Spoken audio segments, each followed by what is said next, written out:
السلام عليكم. وزير الخارجية الإيراني لا نتدخل في شؤون لبنان، وإيران ملزومة باتفاق تزويد لبنان بالفيول.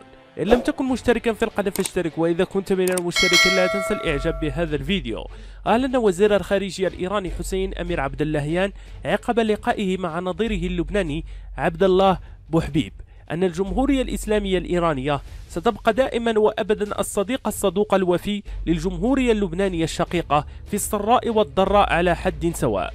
وأشار عبد اللهيان أنه تداول مع بوحبيب حول أفضل السبل والآليات إلى تعزيز العلاقة التعاون بين البلدين على الصعيد الاقتصادي والتجاري والسياحي، لأننا نعتقد أن هذا التعاون ينعكس إيجابيا على مصلحة البلدين والشعبين.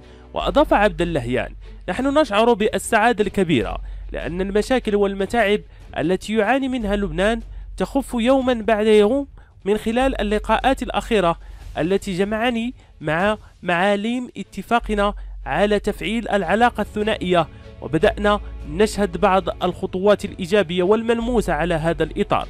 وحول الهبة الإيرانية من الفيول للبنان، قال عبد اللهيان: كما تعرفون أن فرقا تقنية وفنية لبنانية قاموا بزيارة الجمهورية الإسلامية الإيرانية واجتمعوا مع المعنيين في إطار تأمين الفيول والمحروقات التي يحتاجها لبنان من أجل تأمين الطاقة الكهربائية.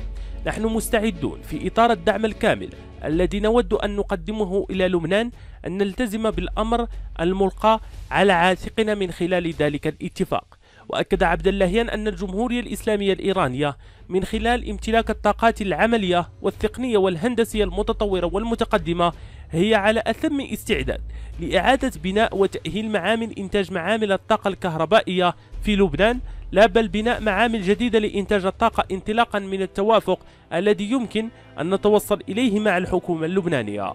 واعتبر أن الأمن والتطور في لبنان هو من أمن وتطور الجمهورية الإسلامية الإيرانية، بل هو من أمن وتطور المنطقة برمتها. إيران تقف داعمة بشكل واضح للمقاومة اللبنانية والفلسطينية تجاه التهديدات والاعتداءات للكيان الصهيوني على البلدين. وردا على سؤال حول الفراغ الرئاسي، قال عبد اللهيان: لا نتدخل بحال من الأحوال في شؤون لبنان، وندعم ونرحب بتلاقي وتحاور كل التيارات السياسية لحل مسألة الشغور الرئاسي، ونحن على ثقة تامة أن التيارات السياسية لديها الوعي السياسي والتجربة لتجد مخرجا للفراغ. في الأخير، إذا كنتم من المهتمين بهذه النوعية من الأخبار لا تنسوا الاشتراك لتتوصلوا بالجديد، وشكرا.